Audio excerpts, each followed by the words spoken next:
Well, thanks for speaking to me today, Parami, and yeah, and just taking some time out to just well galvanize us really, and sort of get us sitting on the streets of Manchester. So yeah, so I'm just wondering why you think it's so important, why sitting quietly in meditation rather than taking some direct action is quite is such a powerful thing to do. Mm. Well, first of all, I can really understand why people question that, just to put that out there. I can really understand why it feels maybe even a little bit frustrating when there's so much awful things happening in the world. And, there's a particular, I think we're really geared up to act when we think that something needs to be changed or protested against or highlighted. So I can understand why it's quite a leap to think to just go and sit quietly somewhere might actually have an effect. I can really understand that. And I guess, over the years, I've felt myself shift in that sense. I mean, this might sound a bit strange, but when I was growing up, I had two aunties who were nuns, Catholic nuns. I grew up as a Catholic. And one of them was a contemplative nun. She was behind the bars. This Oh, was way back in the 50s and 60s. And we used to go and visit her 2 or maybe 3 times a year, like Easter, Christmas, or whatever. And she would literally sit behind a grill, and we would talk to her. And I thought she was absolutely beautiful. She had this lovely, calm kind of demeanor.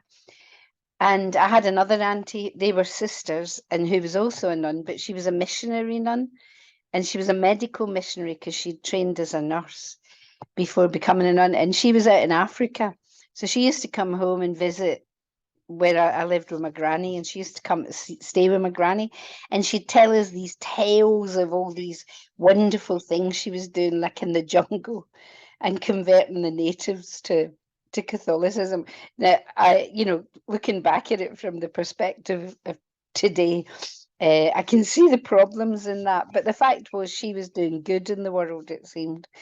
And at that point, when I was maybe 10 or something, I wanted to be a nun, but I couldn't decide which of those nuns I wanted to be. Did I want to be a contemplative or a out there saving poor people of Africa or whatever? Excuse me. And one of the things I feel eternally grateful for in Buddhism is I don't have to make that choice, mm, that I can be both contemplative and active mm, in the same uh, person, the same. As a Buddhist, as a member of our order, I have many opportunities for contemplation and many opportunities to act. So I don't know if that's relevant, but for me, I guess it's like I've found in my practice as a Buddhist with concerns about the world that I need both of those things really. And I think not just in my own personal practice, but I want to offer both those things to the world. So, you were saying to me before we started to record that you go and sit in the streets of Manchester and just sit, as it were. And I think that can be a very powerful message for people. We did when I still lived in Valencia and I was chair of the centre there, we did that a few times. We did that during the Iraq war. We just went and sat in the streets, and people really noticed. And we had a big banner that said in Spanish, obviously, hatred will never cease by hatred, only by love can hatred be conquered. And people would come up and ask us about it, and it really did kind of it had an effect, even if it maybe wasn't the most immediate and obvious effect. It definitely did. mm. So don't know if that quite answers your question. It was a bit long-winded, but No, no, you know, that's I great. Yeah, and I think yeah. a change of consciousness. I mean, I was listening again to Saraha, I think he's called, his talk in the Triratna Sangha yesterday, and I think he took from Joanna Macy, Yeah, the certain ways of three. being that. Yeah, three. Yeah, and I Yeah. think he adapted it, didn't he? And I so I haven't heard. Yeah, yeah, I haven't listened to it. Yeah, so I certainly thought. yeah, but sorry, I'm talking over each other. You go. No, no, I was going to say, so I think certainly a change of consciousness. Yeah, If one person passes by and encourages them to look more into meditation, look, there's a different way of being, then that surely is a huge deal, really. absolutely. During last year, oh no, actually, it was quite a few. It was a couple of years ago now. It was before the COVID pandemic began. Our Glasgow Centre, we've got a social action cooler, and we organised sit-ins, as it were, in George Square, which is a big square at the heart of Glasgow, on Climate Fridays. You know, the Fridays where the young folk were kind of coming out of school, and we would just go and sit there in George Square because that's where there was every Friday there were some school kids marching into George Square, so we would be sitting there, and again we had a banner saying oh, a whole load of things. We had things around our neck as well saying CO2, co-condition, co-conditioned. I can't quite remember what it was, but and love in in times of sorrow and stuff like that. We had quite a lot of things, and people like the kids would come up and sit with us sometimes, and we always had one person who wasn't actually meditating who could answer questions or have a chat if people wanted to have a chat. I had some amazing meditations. You were sort of sitting there and there's all this noise and music and people walking past. And I actually had some of the strongest metta bhavana practices I've ever had because it just felt like we were right there in the middle of something in the world and at the same time showing another way to deal with sorrow or grief, really.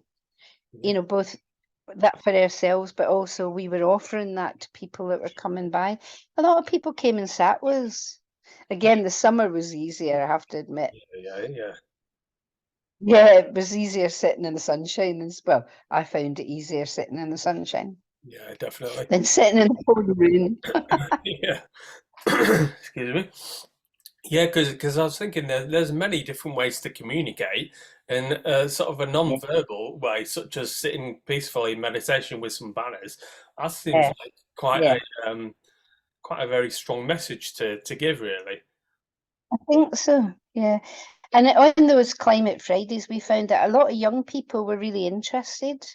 A lot of this sort of secondary age school kids, so maybe like 15, 14, 15, 16, were coming up, and some of them were coming and sitting with us, and some of them were coming and asking about why we were doing that. So we really interesting kind of dialogue going on. Yeah, and going back to your comment about Joanna Macy's stuff, because I did at one time do quite a lot of work with her. And those three things that she mentions are stop actions. So that would be your protests and even, maybe taking action, taking direct action. One of them is to analyze the current society's issues and create alternatives. Mm, And that's an important one as well, which I sometimes think gets a bit forgotten. So it's important to also be offering alternative ways of dealing with things. mm, And the third one is a shift of consciousness, as you mentioned. mm, And the point in that being that if we just buy into the kind of polarization and buy into the kind of current discourse, then there's a danger you become part of the problem rather than part of the solution, to use that kind of terminology. So I think to allow ourselves to show that we believe that a shift of consciousness is possible, and more than that, it's essential mm. to really make the changes that we'd like to see in the world. So I think a silent sit is can be like very powerful. I think the optics of that can be very powerful. We did get interviewed for the radio a couple of times as well, like why are you doing this kind of thing. Yeah, Mm. it's quite So because people people really respond to that, don't they? And Yeah. so we're changing the location today from St. Peter's Square, where the library is, and actually where Yeah. there's been some Yeah. quite noisy demonstrations, Palestine type, really, quite big events, really. So it's been quite noisy, but we're going to be moving today to St. Anne's Square, which is more of a shopping district. So it's a bit of an unknown quantity. Um, Yeah. Today. So yeah, so I suppose I mean people will be coming out of shops and with their carrier bags and things and thinking, well, actually, do I really need this stuff? So even if there's just a little thought there that's implanted, I mean that'll be job done, really. I think. Yeah, it'd be interesting. Do you have I mean, do you take banners or anything verbal, or is it purely a seated? I've got a banner. Well, we've got Uh-huh. a couple of banners, and I burn incense and things, and we've got a singing bowl, um, and we do the transference of merit at the end. Um, That's nice. Do yeah. you start together at the centre or anything, or do you just meet in Well, we have the, been doing sort of prior to today. We've been starting at the centre and then moving down to St Peter's Square. But this today yeah. is like a bit of an Oh, so unknown thing. clever. So Yeah. yeah, I'm really not sure how it's going to go, but I've had a few like a handful of people saying that they'll be up for it, so I'm kind of hopeful that we'll Good. grow it. Good. Do you still have in the Manchester Centre a very long time ago? You did have a little group. I can't remember what it was called. It was M something, and it was like looking at a bit similar to what we've got in Glasgow now as a social action cooler. It was a group of people who wanted to work together, looking at ways to um yeah, to bring awareness both into the Sangha and out of the Sangha about kind of current world issues and how we as Buddhists might respond to that. I think it kind of fell apart at some point. Yeah, I think the latest thing is myself and Apeksha Priya are doing we're Mhm. the Manchester conveners for the Triratna Sangha, and so we're just in the Great.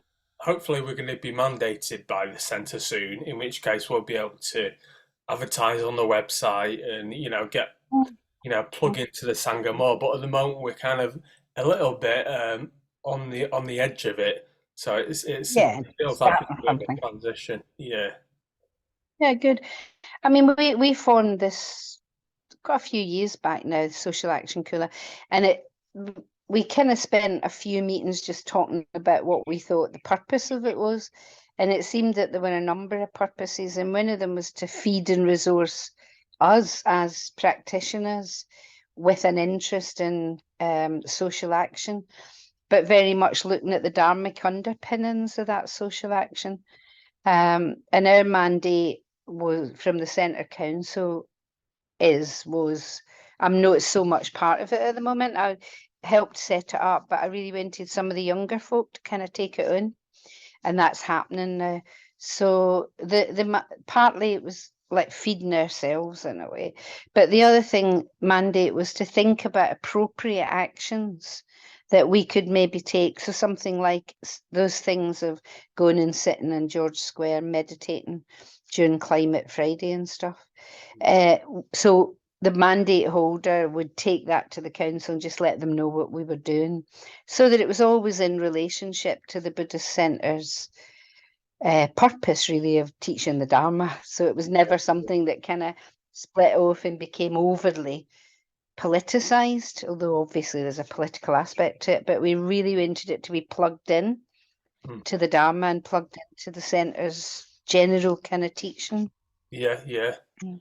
No, I mean, Seems to work well. yeah, I've been really reflecting on this kind of stuff just recently, and it started actually by your recitation of the Metta Sutta prior to the Oh, morning hang on. meditation, and I thought, well, actually, there is a different way to be, isn't there? So perhaps this can grow and this can spread, and um, Yeah, yeah. little by little, that's the thing, yeah. Little by little, good actions drip into the water pot like drops of water. Lovely. to misquote the Dhammapada. Well, thank you very much, Parami, for speaking to me. Very welcome. Yeah. Um, You're very welcome. I hope it goes well. I hope you don't get totally soaked in your sit yeah, today. And yeah, I'd be interested to hear how it goes.